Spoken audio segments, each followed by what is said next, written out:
La última reforma.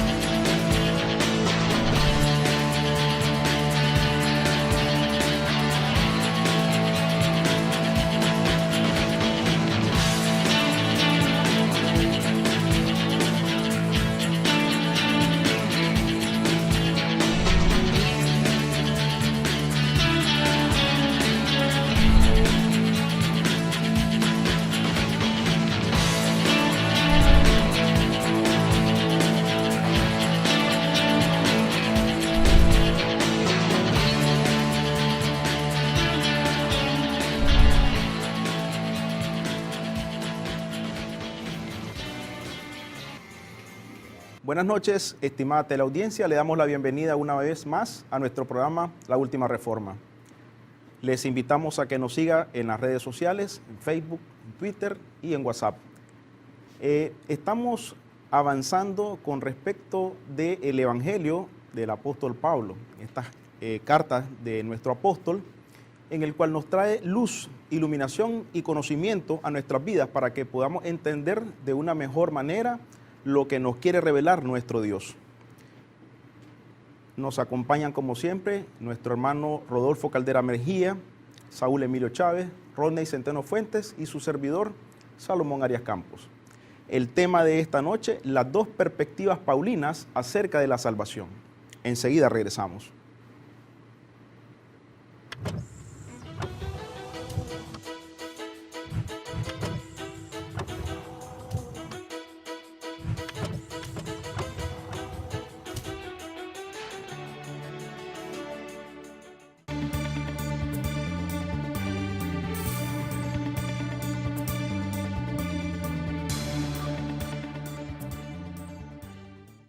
A los corintios, el apóstol Pablo les explica de forma alegórica el planteamiento de la vida espiritual en dos variantes claras: niñez y madurez espiritual. En niños o adultos espirituales incluso va más allá, porque extiende la alegoría a las esferas del alimento para el niño y el adulto, leche y vianda. De manera que yo, hermanos, no puedo hablarles como a espirituales, sino como a carnales, como a niños en Cristo. Os di a beber leche y no vianda, porque aún no eres capaz, ni sos capaz todavía. La diferencia elemental entre el niño y la adultez es el conocimiento. Y los creyentes no entienden, igual que los corintios, esta distinción para avanzar hacia la madurez. Porque creen que actuar es madurar, que religar es prueba de crecimiento, que una vida piadosa es formadora de espiritualidad. Sin embargo, hablamos sabiduría de entre lo que han alcanzado madurez. Y sabiduría no de este siglo, ni de los príncipes de este siglo, que parecen. Mas hablamos sabiduría de Dios en misterio, la sabiduría oculta, la cual Dios predestinó antes de los siglos para nuestra gloria. Estas acertadas declaraciones de Pablo nos ilustran claramente que cuando más desarrollamos la mente en Cristo en nosotros, más aptos estamos para entender la voluntad de Dios. Sin embargo, perdemos el tiempo resumiendo nuestra vida en una simple mecánica y repetitiva conducta religiosa, llena de rudimentos y forjado de acciones del hombre natural que cargan al creyente con sentimientos de culpa y temores infundados. Por esta razón, el apóstol de los gentiles insiste en que maduremos espiritualmente. Y es vital e imperativo que los creyentes asuman esta responsabilidad. Porque debiendo ya ser maestro después de tanto tiempo, tenés necesidad que os se les vuelva a enseñar cuáles son los primeros rudimentos de la palabra de Dios. Y habéis llegado a ser tales que tenés necesidad de leche y no de alimento sólido. Y todo aquel que participa de leche es inexperto de la palabra de justicia, porque es niño. El alimento sólido es para los que han alcanzado madurez, para los que por el uso tienen los sentidos ejercitados en el discernimiento del bien y el mal. ¿Cómo entonces establecemos si somos o no adultos espirituales? ¿Cómo determinar si nuestros sentidos están ejercitados? El mismo Pablo enfatiza y aclara: y nosotros no hemos recibido el espíritu del mundo, sino el espíritu que proviene de Dios, para que sepamos lo que Dios nos ha concedido, lo cual también hablamos, no con palabras enseñadas por sabiduría humana, sino con las que las enseña el Espíritu, acomodando lo espiritual a lo espiritual. Pero el hombre natural no percibe las cosas que son del Espíritu de Dios, porque para él son locuras y no las puede entender, porque se han de discernir espiritualmente. En cambio, el espiritual juzga todas las cosas, pero él no juzga a nadie, porque ¿quién conoció la mente del Señor? ¿Quién lo instruirá? Mas nosotros tenemos la mente de Cristo.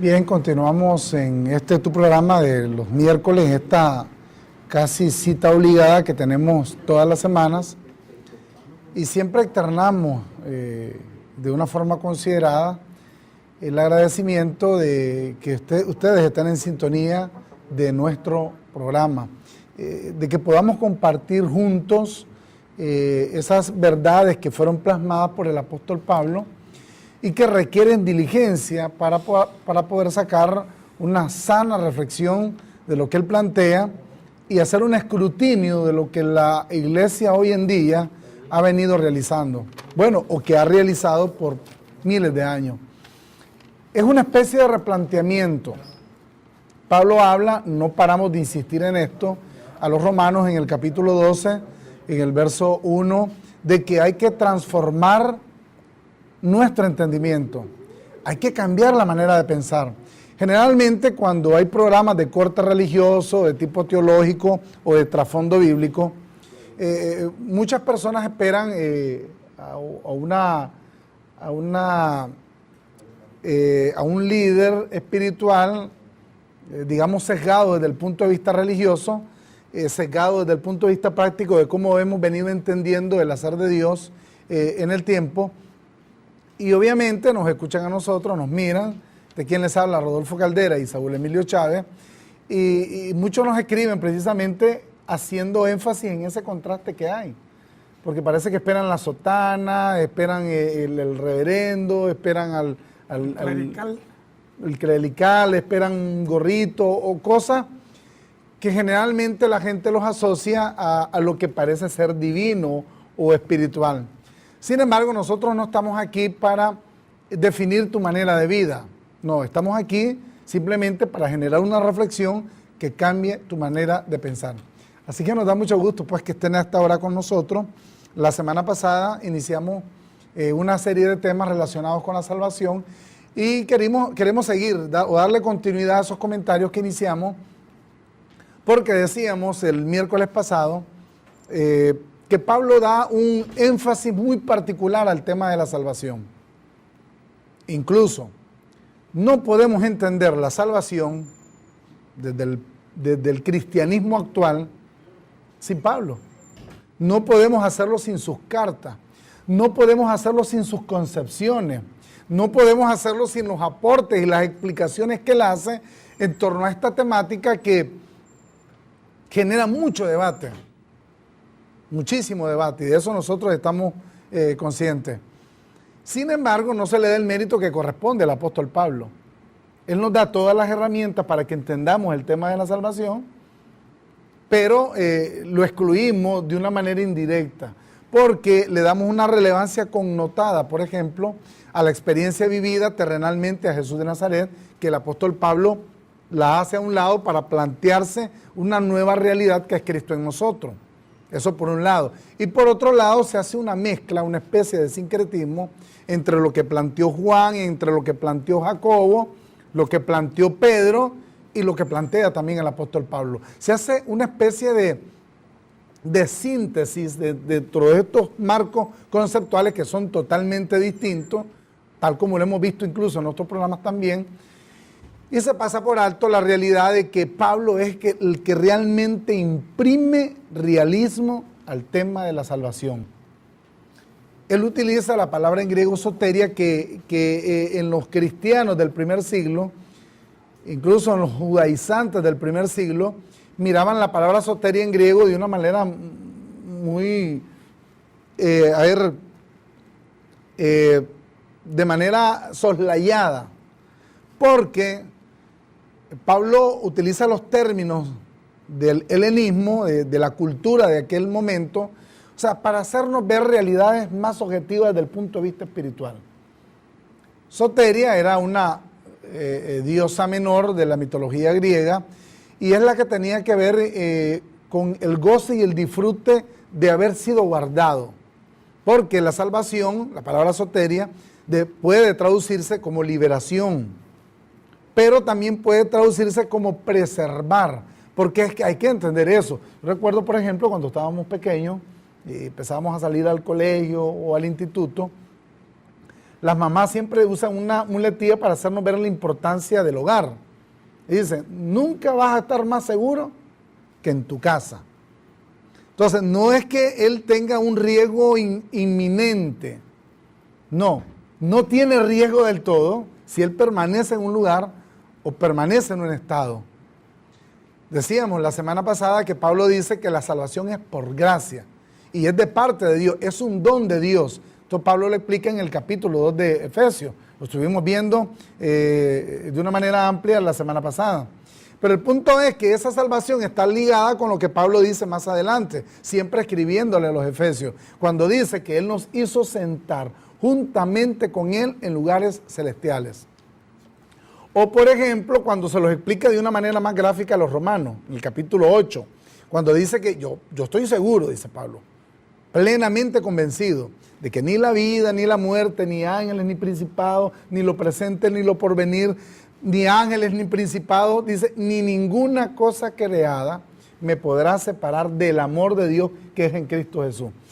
El punto es que a la salvación se le adhiere el mismo esquema de pensamiento que se usa para entender a Dios en su conjunto. Porque miramos a Dios desde la óptica humana y tratamos de entender a Dios desde el punto de vista de nuestras emociones. Juan decía en la primera carta, en 1 Juan 4, que Dios es amor. Entonces, pero Pablo aquí lo enfoca de una manera distinta. Pablo lo enfoca desde el ágape, o sea, desde aquel amor que establece propósito. O sea, uno quiere más aquello que entiende para qué funciona. Uno entiende más aquello que le ha costado. Lo infiere, lo quiere, lo aprecia. Dios tiene un propósito con nosotros. Y el principal objetivo de Dios en nosotros es ese propósito. O sea, no hay nada que vaya a cambiar eso. Dios nos ama en relación a eso. No es que Dios tiene un sentimiento, así como el que a veces nosotros entendemos como amor, no, sino que lo que Dios tiene es propósito. Y la salvación está intrínsecamente relacionado con este aspecto que Pablo trata de imprimir en sus cartas. Pero bueno, el punto es de que, ¿por qué Pablo lo aborda de esa manera, por ejemplo, en el caso de los gentiles y en el caso de los judíos? O sea, ¿por qué Pablo lo enfatiza desde estas dos ópticas totalmente opuestas en cierta forma, Saúl? ¿Por qué lo hace? Y esto tiene que ver con la función, tiene que ver también con la misión que le había sido conferida al apóstol Pablo. Y Pablo no solo lo habla de sí mismo, sino que también lo relaciona con el Antiguo Testamento. ¿Es así, Saúl? Es así, estuve viendo, por ejemplo, al profeta Isaías. Isaías escribió posiblemente lo que vamos a leer posteriormente a este comentario, unos 850 años antes de la manifestación del apóstol Pablo. Y, por ejemplo, en Isaías 42:6, el profeta Isaías habla directamente del llamado, del ministerio y del evangelio que le iba a ser encomendado al apóstol Pablo. Y Isaías 42:6 dice: yo el Señor te he llamado en justicia y te sostendré por la mano, te guardaré y te pondré por pacto al pueblo, por luz de las naciones. O sea, esto es contundente. El llamado de Pablo era para hacer luz, no a una nación, sino a las naciones. Y no solamente iba a hacer luz a las naciones con el evangelio que él iba a traer, sino que también Dios lo iba a poner por pacto. Lo que él traía prácticamente era el nuevo pacto, que hoy la iglesia debería funcionar en este nuevo pacto, hablando ya de lo que anteriormente relacionaste, la iglesia que está sentada en lugares celestiales. Él la sentó en lugares celestiales. Ahora hay otro verso en el capítulo 49 que me gustaría tocarlo también. Y fíjate que esto de referencia que Isaías hace del pueblo judío es una expresión que sale de Dios. Le dice al apóstol Pablo, escribiendo Isaías en el capítulo 49, verso 6, poco es para mí que tú seas mi siervo para levantar las tribus de Jacob y para que restaures el remanente de Israel. O sea que para Dios era poco que él hiciera ese trabajo. Pero luego, en la parte final del verso dice, también te di por luz de las naciones. Y luego dice, para que seas mi salvación hasta lo postrero de la tierra. Para que seas mi salvación. Y hemos venido comentando este tema, Rodolfo, ya en esta semana para prepararnos y presentarlo. Y entendemos que la salvación no es el fin, sino que la salvación es sencillamente el proceso que Dios utiliza para manifestar la herencia a los escogidos. Viéndolo de esta manera, que es un proceso, un procedimiento que Dios utiliza, en donde está inherente la justificación, en donde está implícita la redención, en donde está implícita la adopción, y el fin de todo esto, que es ese proceso, la salvación, el fin es la herencia para los escogidos. Pero lamentablemente las denominaciones religiosas le han puesto a la salvación como el fin de todo lo que el creyente va a obtener, el beneficio. Ellos ven en la salvación el fin, no ven el proceso que Dios utiliza, y que este proceso naturalmente tiene un antecedente, y luego de esos antecedentes hay pactos que Dios estableció para que ese proceso de salvación se manifestara. Lo interesante de lo que estamos planteando acá, que ya vamos a verlo desde la perspectiva paulina, es el hecho entonces que la salvación, o sea, como proceso, Pablo lo presenta desde dos perspectivas. Está desde la perspectiva del pueblo judío, o desde la perspectiva del pacto de Dios con el pueblo judío, y de la perspectiva de lo que Dios haría a las naciones, en este caso al pueblo gentil. En el capítulo 3 de Romanos, aquí de una manera bien determinante, Pablo dice en el verso 9, quiero darle lectura para aquellos que están anotando. ¿Qué pues? Se pregunta. ¿Somos nosotros mejores que ellos? Está hablando de la ambivalencia que podía haber entre aquella connotación del judío, el sentirse propio y de excluir en este caso a los gentiles. O de él como judío, en el caso mismo de Pablo, y ver a los judíos de una forma, a los gentiles de una forma peyorativa. La vez pasada mucha gente nos estuvo escribiendo porque decíamos que aún Jesús de Nazaret tuvo esta misma preferencia hacia los judíos. Tan es así que él tiene en varias ocasiones una actitud xenofóbica. Mucho se habla, ¿no?, de cómo, por ejemplo, en Estados Unidos excluyen a los latinos, o en el caso más, digamos, particular, para poderlo ser un poco más entendible, la manera en que los costarricenses aparentan tener cierta resistencia hacia los nicaragüenses que ahora viven en el vecino país.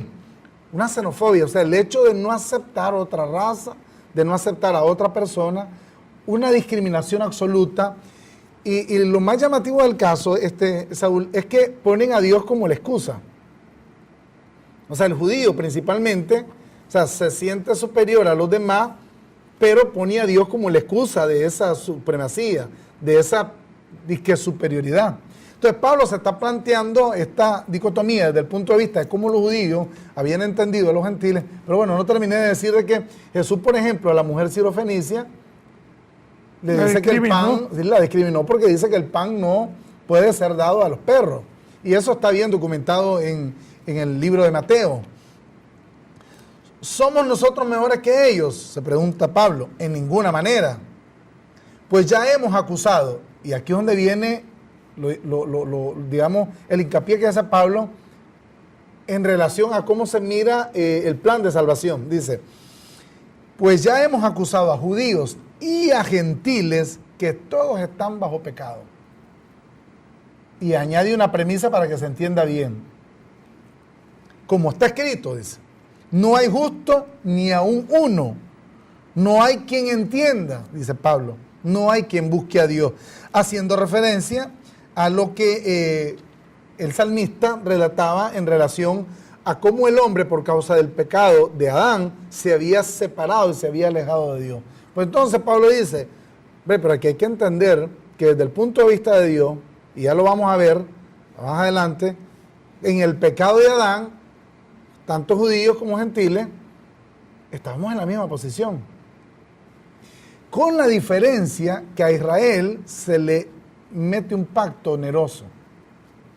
Con la diferencia que Dios pacta con ellos y les dice, ese pecado que fue instaurado, ese daño que se provocó en Adán, yo se los voy a multiplicar 613 veces para que se entendiera precisamente el daño que había causado ese único pecado en el cual fuimos introducidos todos. Entonces, ya desde allí, ya Pablo dice, o sea, la salvación para el pueblo judío tiene una connotación y la salvación para el pueblo gentil tiene otra connotación.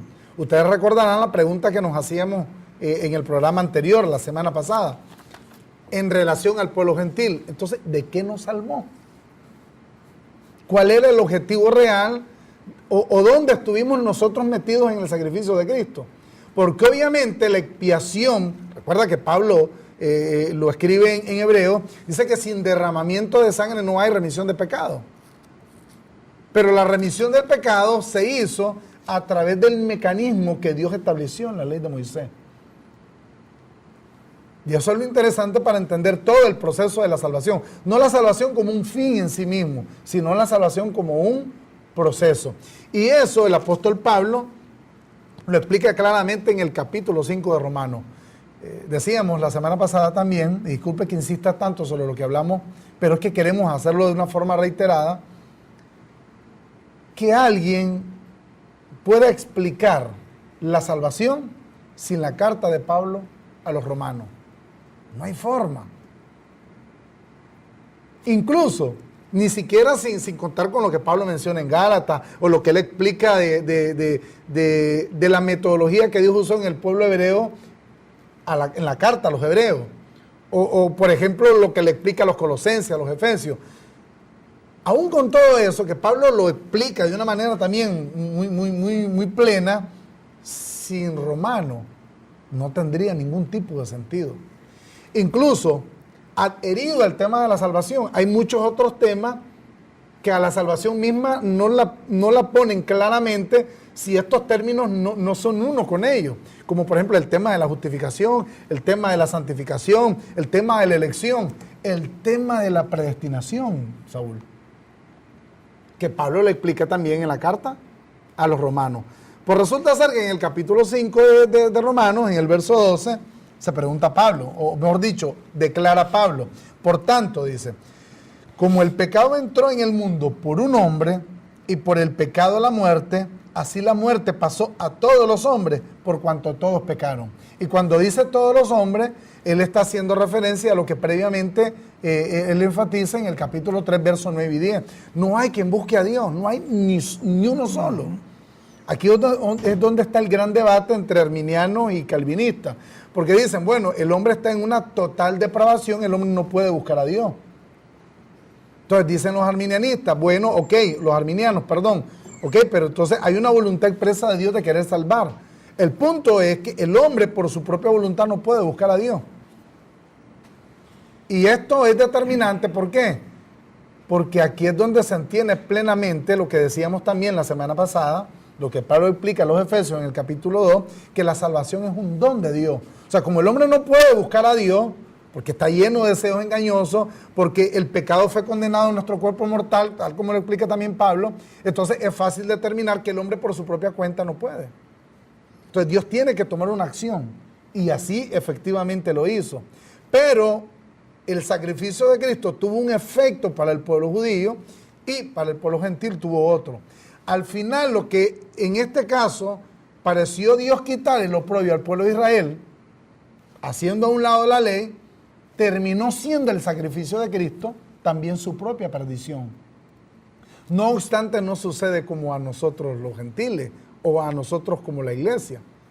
Y ahí es donde está el punto determinante de la salvación que Pablo presenta en el capítulo 5 de la carta a los romanos. Es interesante, vos hablabas de que sin Romanos es imposible entender todo el proceso, ¿verdad? Pero la carta a los Gálatas también tiene una esencia vital en esto de entender el proceso de la salvación. Por ejemplo, yo estaba viendo las perspectivas de Dios en cuanto a este proceso. Después que el primer hombre falla, peca, de hecho el primer hombre constituyó pecadores. Y voy a utilizar una expresión muy nica, amoros y cristianos, a todo el mundo. Ahora, luego que ese hombre peca, viene Dios y trata con Abraham en el pacto que le da a Abraham. Dios le da un pacto a Abraham. Y eso está en Gálatas 3:8. Voy a leer el verso. Dice ahí la Escritura, previendo que Dios había de justificar por la fe a los gentiles, dio de antemano la buena nueva a Abraham diciendo, en ti serán benditas todas las naciones. Esto es lo que Dios hizo y preparó para el pueblo gentil. Pero para el pueblo judío, Él trajo la ley. Y la ley, aunque era espiritual, la misma carnalidad, la misma carne de los que estuvieron bajo ese pacto impedía que la misma ley justificara a los que estuvieran bajo ese pacto. Por tanto, esa ley se volvió una maldición para el pueblo judío. Ahora, la buena nueva que Dios le da al pueblo gentil es, en ti, Abraham le dijo, ¿verdad? En ti van a ser benditas, que todas las naciones, o sea, está hablando de gente no judía. Pero para el pueblo judío entonces vino y trajo la ley como añadidura, y una vez que los metió, digamos, en ese otro proceso de ley, tuvo que justificarlos a los que estuvieron bajo la ley, porque la ley se convirtió en una maldición para el pueblo judío. Por tanto, dice el mismo, ahí mismo en Gálatas 3:13, y estas son las dos perspectivas que tienen que ver con el tema de hoy. Dice el capítulo 3, verso 13, dice el apóstol Pablo, Cristo nos redimió de la maldición de la ley, hecho por nosotros maldición, porque está escrito, maldito todo el que es colgado en un madero. para que en Cristo Jesús, del verso 14, la bendición de Abraham alcanzase a los gentiles, a fin de que por la fe recibiésemos la promesa del Espíritu. Vamos a hacer una pausa, pero no nos vamos a salir de este contexto que arroja una luz interesante sobre esa pregunta que nos hacíamos la semana pasada, ¿de qué nos salvó? Exacto. Ya regresamos.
Se quedó la pregunta en el ambiente, pero Pablo dice algo que no se ha tomado en cuenta.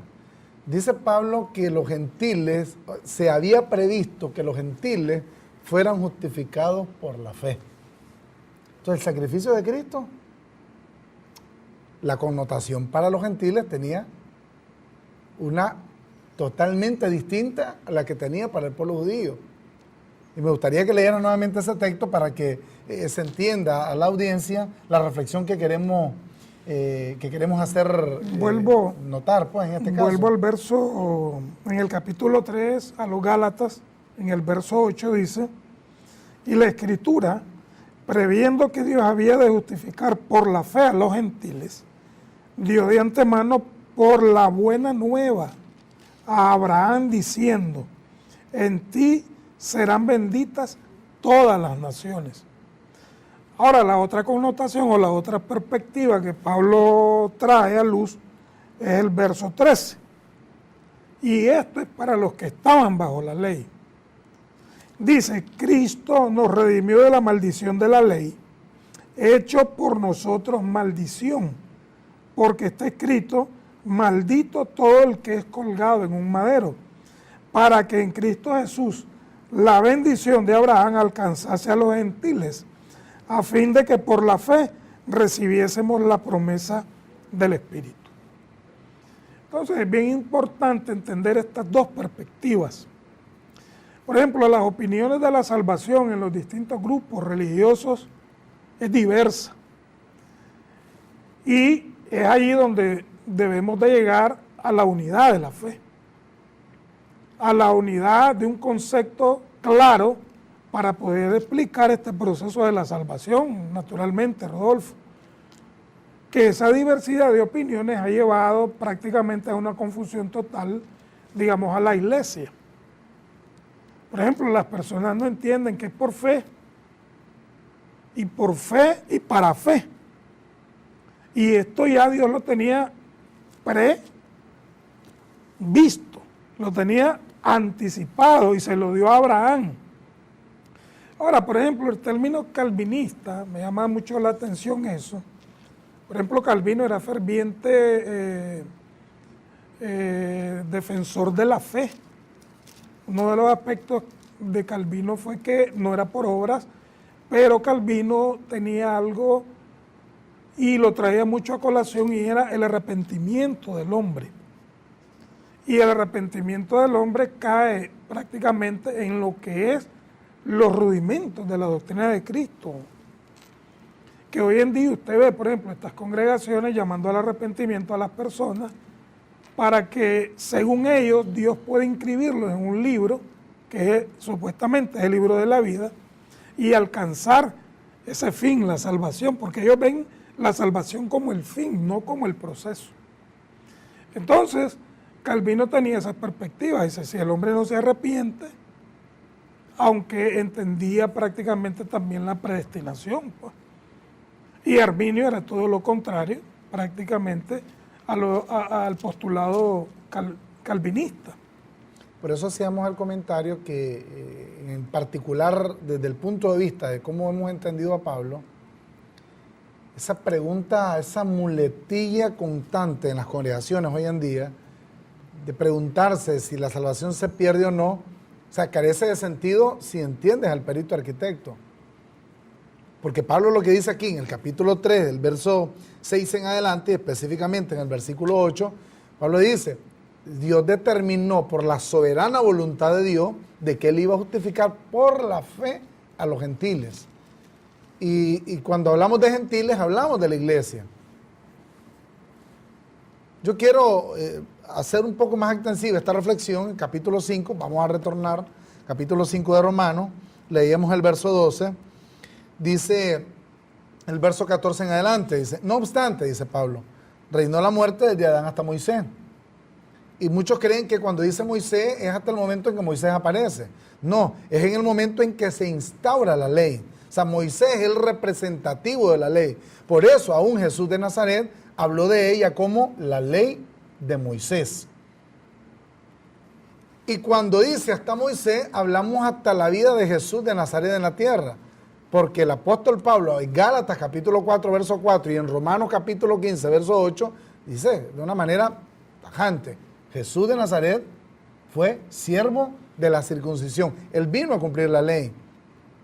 De tal manera que cuando dice hasta Moisés, es hasta su manifestación en vida. Obviamente su muerte cambia, se quema, porque él era el sacrificio expiatorio para que el pecado fuera, en este caso, redimido. Dice, no obstante, reinó la muerte desde Adán hasta Moisés. Dice, aún, dice Pablo, en los que no pecaron a la manera de la transgresión de Adán, el cual es figura del que había de venir. ¿Quiénes no pecaron a la manera de la transgresión de Adán? Todos nosotros. Porque es que la ley que Dios le instituyó a Adán de que no comiese del árbol, no nos correspondía a nosotros. De hecho, ya una vez que él desobedece, ya esa ley por sí misma ya se convierte ya pierde y carece de sentido. Entonces dice Pablo, aún los que no pecaron a la manera de la transgresión de Adán, dice. Pero el don, o sea, la restitución del daño que se provocó, el don, dice, que en este caso es la salvación como proceso, no fue como la transgresión. Porque si por la transgresión de aquel uno murieron los muchos, abundaron mucho más para los muchos la gracia y el don de Dios por la gracia de un hombre, Jesucristo. Entonces, dice que había de justificar por la fe a los gentiles, pero dice que en el pecado de Adán todos morimos. Pero el punto es este, nos tomaron en cuenta cuando nos declararon pecadores a la luz de la transgresión de Adán, nos tomaron en cuenta a nosotros. Tomaron en cuenta a Moisés, tomaron en cuenta a David, tomaron en cuenta a Sansón, tomaron en cuenta a Débora, tomaron en cuenta a Rahab. Aún a María. Aún a María, la tomaron en cuenta, ¿no? Fueron declarados pecadores por causa de la transgresión del primer hombre. O sea, no tuvimos parte en el asunto. O sea, desde ese punto de vista, a la luz de lo que hoy nosotros entendemos como justicia, o sea, yo me pregunto entonces, ¿fue justo que se me declarara a mi pecador si no fue a mí que Dios dijo, mira hombre, no comas del árbol de la ciencia del bien y del mal? Entonces, de la misma manera en que nada tuvimos que ver con el asunto de habernos sido puestos en condenación por causa de ese pecado, o sea, de la misma manera vino el don. Sin tomarnos en cuenta, Dios instituyó y estableció salvación para nosotros. E insistimos, como lo hicimos en el programa anterior, que no salvación desde el punto de vista meritorio humano. Porque Pablo dice enfáticamente en el capítulo 2 de Efesios, no por obras para que nadie se gloríe. Claro, más claro, imposible. Y no solo eso, sino que no hay acción humana, no hay forma de determinarlo desde el punto de vista humano, porque Pablo dice que no hay quien busque a Dios, de que logremos conseguir ese mérito. Entonces, no nos tomaron en cuenta para ser declarados pecadores a la luz del pecado de Adán. Y tampoco se nos tomó en cuenta, ¿para qué? Para ser justificados. Por eso Pablo dice, ya estaba previsto que los gentiles, dice, Por la fe íbamos a ser justificados. De tal manera que el sacrificio de Cristo vino siendo nada más el apéndice que permite, por causa de relevar el pacto que había hecho con el pueblo de Israel, alcanzar a todas las naciones, que es lo que planteábamos al principio a la luz de la profecía de Isaías en el capítulo 42. Entonces, ya la salvación ya es una realidad. Ya ese proceso ya concluyó. Voy a añadir esto que es importantísimo. Así como no nos pidieron permiso para constituirnos pecadores, de esa misma manera Dios mismo vino y te justificó. ¿De qué te justificó? Del hecho de que Él te constituyó a todos los hombres. Entonces Él vino y de la misma manera que el primer hombre constituyó pecadores a todos, Cristo vino y te justificó. Pero de antemano a Abraham ya le había dado esa buena nueva. Por eso al leer es una buena noticia. Van a ser benditos. Por eso el verso, estaba viendo ahorita, el verso 9 del capítulo 3 de Gálatas dice, de modo que los de la fe son bendecidos con el creyente Abraham. Una vez... y no dice de los que tienen fe. Sí, sino que dice Él establece los de la fe. Y a ver, tratando de incluir en esto un estado y una condición ya determinada. Ya determinada. Por eso es que previendo Dios, dice el verso, que había de justificar por la fe a los gentiles, se le dio la buena nueva a Abraham. Ahora, el término ley, ¿por qué fue añadido? Por las mismas transgresiones. Y eso lo podemos ver ahí mismo en Gálatas 3:21, dice, luego la ley, el verso 22 exactamente, ¿verdad? Dice, mas la Escritura lo encerró todo bajo pecado, para que la promesa que es por la fe en Jesucristo fuese dada a los creyentes. Pero el verso 19 es clave. Dice, entonces, ¿para qué sirve la ley? Fue añadida a causa de las transgresiones hasta que viniese la simiente a quien fue hecha la promesa. Y fue ordenada por medio de ángeles en manos de un mediador. O sea que la ley Dios nos la dio. Él, Dios, en el carácter de Dios, en la persona de Dios, Él no se la dio a Moisés, fueron ángeles quienes le ordenaron la ley a Moisés para que posteriormente la diera al pueblo judío. La salvación como proceso nos lleva a un estado y a una condición. Ya esa condición ya fue consumada. Por eso me gusta Pablo cuando ve el asunto de la justificación y lo interpone en el sacrificio de Cristo. Me gusta mucho cómo lo refleja en el capítulo 10 de Hebreos. dice, con una sola ofrenda nos hizo perfectos para siempre. Y aquí es donde viene lo que mucha gente cuestiona del planteamiento que estamos haciendo. Porque ya es una fe y es una condición y es una posición que ya no tiene alteración. Porque es que el sacrificio lo cubrió todo. Decir que quedó algo pendiente es decir que el sacrificio entonces no sirvió en absoluto. En una ocasión yo recuerdo que una señora escribía a las redes sociales y nos ponía, bueno, ustedes están mandando a la gente que viva de una forma liberal.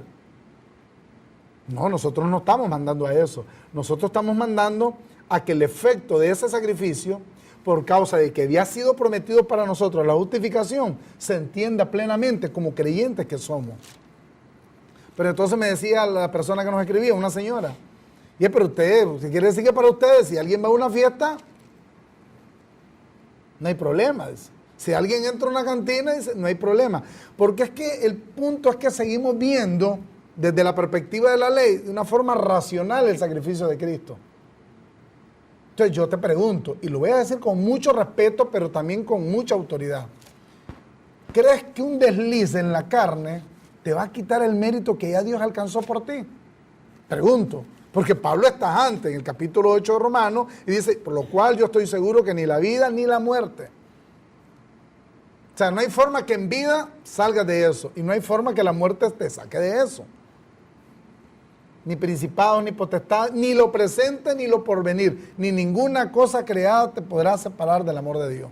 Sencillo, práctico. ¿Podrá una acción del hombre cambiar esto? Imposible. Con una sola ofrenda te hizo perfecto para siempre. Si tú quieres llevar una vida liberal, y ese es el problema tuyo, yo no tengo por qué meterme en eso. Pero el punto es que debemos entender la magnificencia de Dios al establecer un patrón de realidad en toda la historia para llevarte a ser Cristo, para llevarte a ser heredero, para llevarte a ser hijo. Una vez hijo, no hay forma en que eso cambie. No hay algo que tú puedas hacer para que dejes de serlo. Porque con una sola ofrenda nos hizo perfectos para siempre. ¿Ibas a agregar algo? Sí, me llama la atención que la religión, en términos generales, no entiende este proceso de la salvación. Y menos entiende que el sacrificio de Cristo hizo perfectos para siempre a los que fueron santificados. Yo añadiría a los que también fueron justificados y a los que también fueron redimidos. El detalle es que ellos, los religiosos en sí, siempre están pendientes de que el ser humano es un pecador, visualizando aún el sacrificio de Cristo. Pero Pablo, cuando le escribe a los colosenses en el capítulo 1, verso 27, que es un verso clave, y el 28, porque vos relacionaste Hebreos 10, 14, con una sola ofrenda nos hizo perfectos para siempre a los santificados. Entonces, los religiosos, el problema es que siguen viendo imperfecto al ser humano. Ahora, Pablo llegó a un momento, llegó a una estatura en Cristo Jesús de ver a todo hombre perfecto, independientemente de la carnalidad humana que tuviera ese hombre. Y me gustaría, no sé si le puedes dar lectura al verso 27, Rodolfo.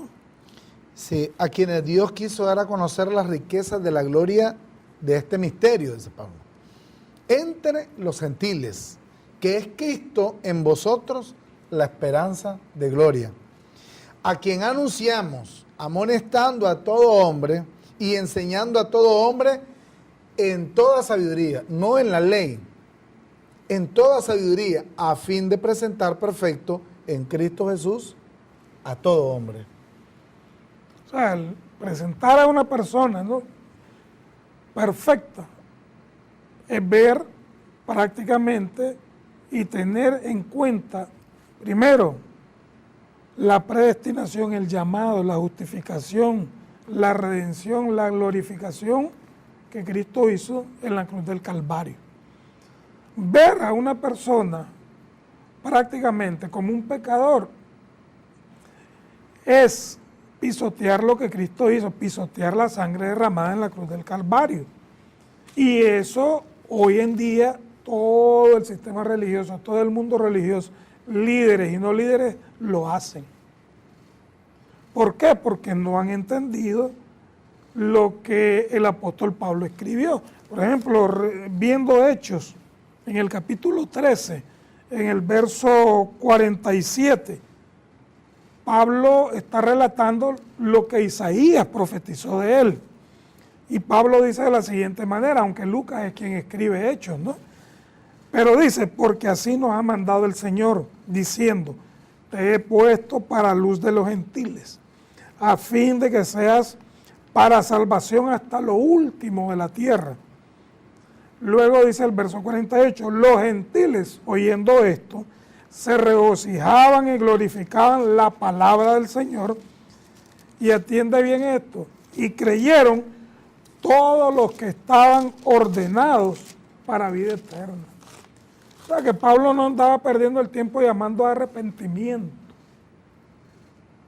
Pablo les hacía saber un conocimiento más excelente que era el evangelio de la incircuncisión, e inmediatamente, por fe, esa persona creía, inmediatamente Pablo lo declaraba perfecto. Esa es la misión del evangelio que trajo Pablo. La salvación para la iglesia tiene una connotación totalmente distinta de cómo se nos ha planteado en la religión. Y lo que hemos reflexionado hoy, lo que hemos compartido hoy, tiene que ver con lo que ya habíamos hecho desde el miércoles pasado. Y quiero terminar con esto. En Efesios capítulo 2, verso 8, Pablo dice que por gracia soy salvo, somos salvos, por medio de la fe. Y es un don de Dios, dice, para que nadie se gloríe. Dos pequeñas cositas que quiero enfatizarte para ya despedirnos de ustedes. Y es el hecho de que, en primer lugar, soy salvo. O sea, la salvación es un hecho consumado. Porque cuando lo plantea como don, quiere decir que es un regalo que Dios te dio. Dios no te dio un regalo a media.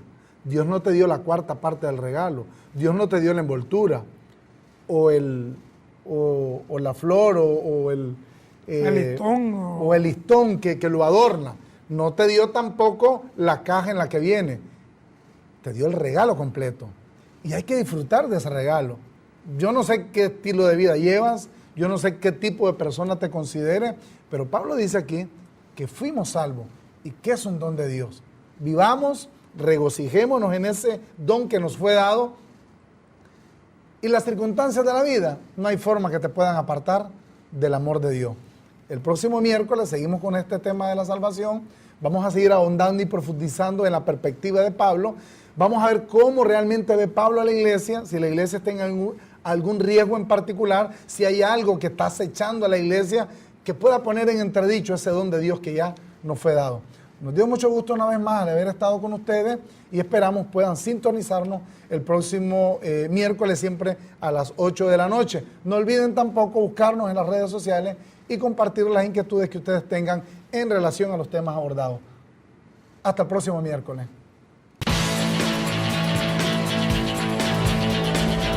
La última reforma.